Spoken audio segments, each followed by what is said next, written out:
Alright guys, so got a little install this weekend. Anybody want to take a guess at what we're up to?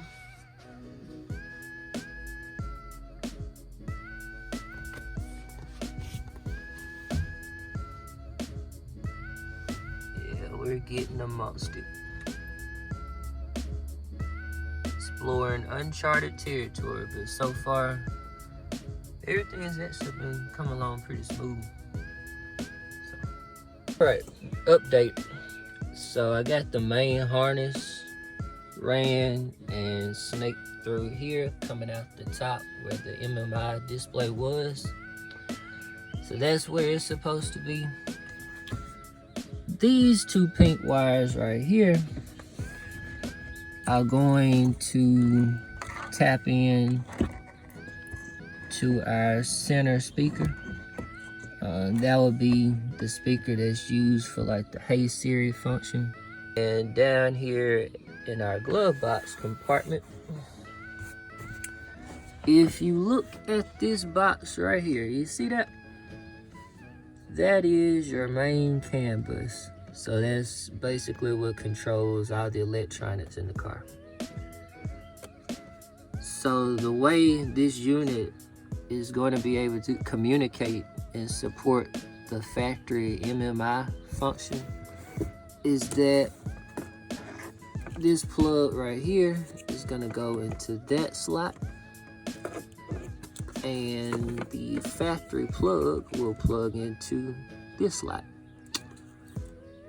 One word of advice is when you do this, just make sure that you make sure that your connections are secure and that none of your pins are bent, because if you get it wrong, you could have a number of problems, from the car not starting to electrical glitches, parking brake malfunctions. So just take your time, make sure you do it right, and you should be good to go.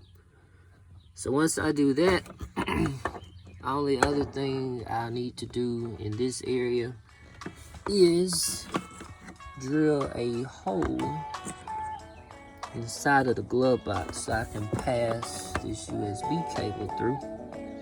Once I do that, it'll allow me to hook up the Apple CarPlay module, and once I do that, we'll have wireless CarPlay functionality.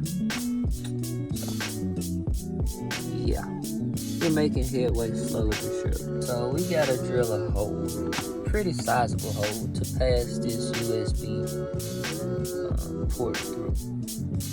And I'm thinking to myself, I'm like, man, I really don't want to drill that big of a hole in my glove box, right? So I came up with the idea to drill it right here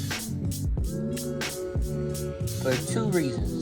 One, cable management would be a cinch. I can literally just pop it into this groove here, not have to worry about my cable popping out. But also, if I can do this with one hand, you open up the glove box, stand by.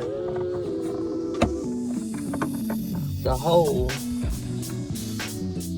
will be right here, so alongside the valet button. And I'm gonna see if I can make it look clean. So let's see. So this is the stock trim piece. So you can see where the 7-inch MMI screen used to reside. But to work with the new 10.25-inch screen that we're gonna be running, we got this trim piece right here that fits in like that. And then our screen itself will actually mount on like that. All right, so we are done. And this is the final result. So, got Apple CarPlay.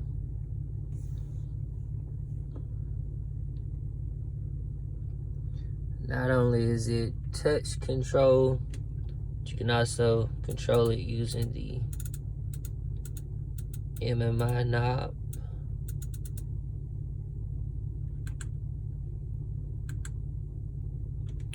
And the steering wheel roller.